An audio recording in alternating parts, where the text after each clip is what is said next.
In the heart of Jerusalem's old city lies one of the most important and most contested pieces of land in the world, the Temple Mount. This elevated platform is just 37 acres in size, yet it holds within it the hopes, prayers, and conflicts of billions of people across centuries. Jews call it Har Habayit, the Mount of the House. Muslims call it al-Haram al-Sharif, the noble sanctuary.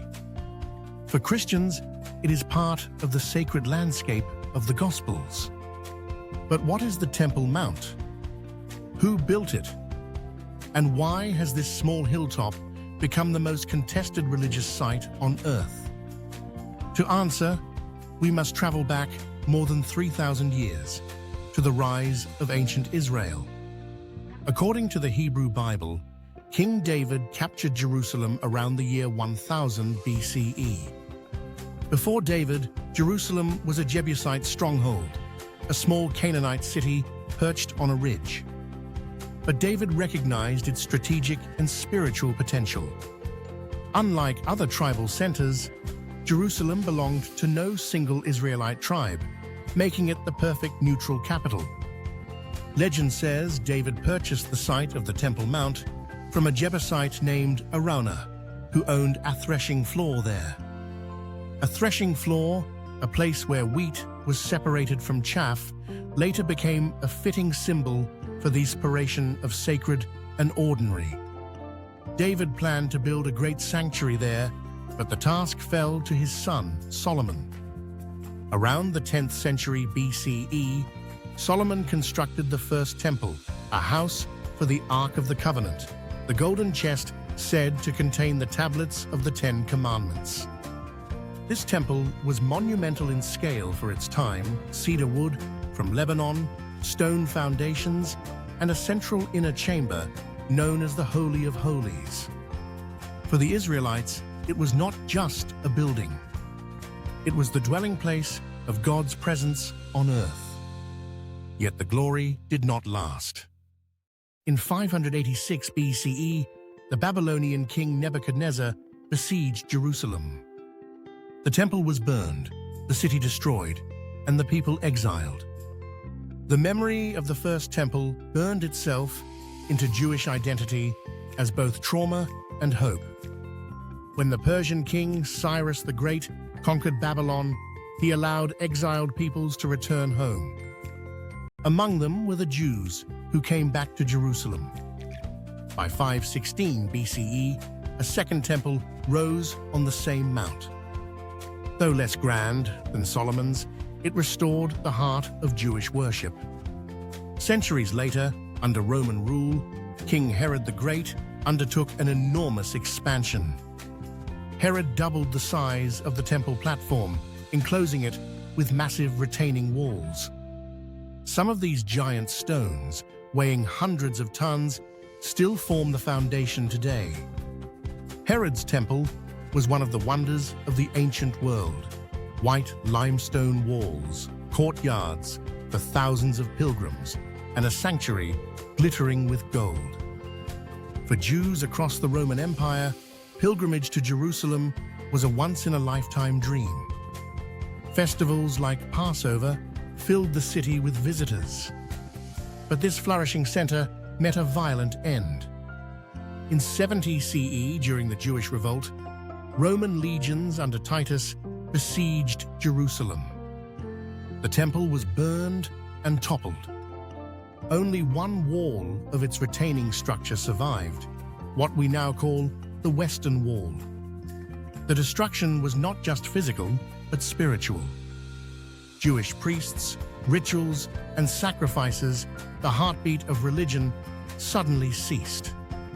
Out of this devastation, Rabbinic Judaism emerged, focused on study, prayer, and synagogue worship. But in prayers and liturgy, the memory of the temple remained alive. Generations repeated the hope: may the temple be rebuilt in our days. For Romans, the destruction symbolized conquest. They minted coins showing Jewish captives and a fallen temple menorah. These images still survive, carved into the Arch of Titus in Rome, a haunting reminder of how one empire celebrated another nation's loss. For nearly 2 millennia, Jews across the world turned their prayers toward Jerusalem, orienting themselves to the Temple Mount. At weddings, a glass was broken to remember its destruction. On fast days like Tisha B'Av, mourners wept for the lost temple. The Western Wall, once a retaining wall, never part of the sanctuary itself, became the holiest accessible site in Judaism. Pilgrims came to place written prayers into its cracks. For many, it symbolized endurance, that even when the temple was gone, a piece remained, like an outstretched hand from the past. In the 7th century, another faith entered the story. According to Islamic tradition, the Prophet Muhammad experienced the miraculous night journey, al-Isra wal-Mi'raj. Carried on a winged steed, he traveled from Mecca to the farthest mosque and ascended into heaven. Early Muslims identified this site with Jerusalem. The Umayyad Caliph Abd al-Malik built the Dome of the Rock in 691 CE. Its octagonal design and golden dome dominated the skyline. Inside, verses of the Quran encircle the rock, emphasizing the oneness of God. Nearby, the al-Aqsa Mosque rose as a center of prayer, able to hold thousands of worshippers. For Muslims, this sanctuary became the 3rd holiest site in Islam, after Mecca and Medina. The Dome of the Rock was more than a religious monument. It was also a statement of power. By building a shrine rivaling the great churches of Byzantium, the Umayyads placed Islam's mark firmly on Jerusalem. It showed that the Mount, once home to Israelite temples, was now part of Islam's sacred geography. Christians also held deep ties to the Temple Mount. According to the New Testament, Jesus visited the temple as a child, taught in its courts, and challenged the money changers. He even predicted its destruction, a prophecy fulfilled within decades. During the Byzantine era, Christian pilgrims visited Jerusalem, though their focus was often on the Church of the Holy Sepulchre rather than the Mount itself. Still, the temple remained part of Christian faith, a symbol of both fulfillment and loss. When the Crusaders arrived in 1099, they captured Jerusalem and transformed the sacred landscape. The Dome of the Rock became a Christian church. The al-Aqsa Mosque was renamed the Temple of Solomon and used by the Knights Templar as their headquarters. In fact, the name Templar comes directly from their residence on the Temple Mount.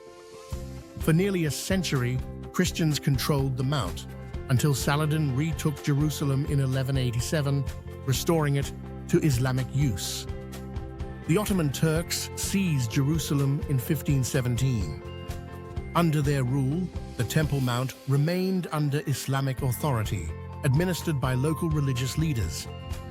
The Dome of the Rock was repaired and its golden dome re-gilded.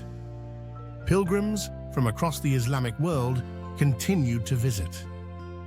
In the 19th century, European explorers became fascinated by the Temple Mount. Some were motivated by faith, others by archaeology. They searched for remnants of Solomon's temple, digging near its walls. Their efforts fueled both scholarship and controversy as excavations clashed with religious sensitivities. After World War I, Britain took control of Palestine. Under the British Mandate, tensions around the Temple Mount intensified. Jewish immigration to Palestine grew, and both Jews and Arabs feared for their rights over Jerusalem's holy places. When Israel declared independence in 1948, war broke out.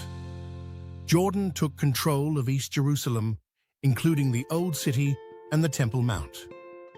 For the next 19 years, Jews were barred from accessing the Western Wall. The Mount was firmly under Muslim control, with Jordan overseeing the Waqf, the Islamic religious trust. This changed in June 1967 during the Six-Day War. Israeli forces captured East Jerusalem, and for the first time in centuries, Jews gained access to their most sacred site. Soldiers wept at the Western Wall. Yet, in a decision aimed at preventing religious war, Israel allowed the Waqf to continue administering the Temple Mount itself. This status quo arrangement remains today. Muslims pray at the al-Aqsa Mosque and Dome of the Rock, while Jews pray at the Western Wall below. Non-Muslims may visit at certain hours, but cannot openly pray on the Mount. Even small changes spark international crises. A single visit by a politician, a rumor of excavation, or a call for change can ignite protests, clashes, and even wars.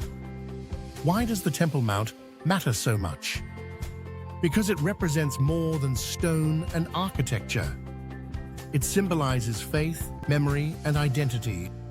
For Jews, it is the heart of their ancient covenant. For Muslims, it is a place of divine ascent. For Christians, it is part of the story of Jesus.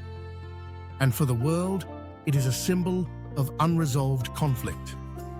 Politicians know that decisions about the Temple Mount ripple far beyond Jerusalem. What happens on this hilltop can spark protests in distant capitals, reshape alliances, or derail peace efforts. The Mount also raises difficult questions. Who owns history? Who decides which faith takes precedence? And can a single site be shared peacefully by multiple religions? The Temple Mount is not just a hilltop of stone. It is a mirror of history itself, of empire, faith, loss, and longing. From Solomon's Temple to Herod's expansion, from the Dome of the Rock to modern political struggles, this 37-acre platform tells the story of humanity's search for the divine. Its future remains uncertain. Will it become a place of peace, shared by the faithful of three religions? Or will it remain at the center of struggle, where history's deepest wounds refuse to heal? One thing is certain, the Temple Mount will continue to matter, not just to Jerusalem, but to the world. Like and subscribe for more travel history adventures.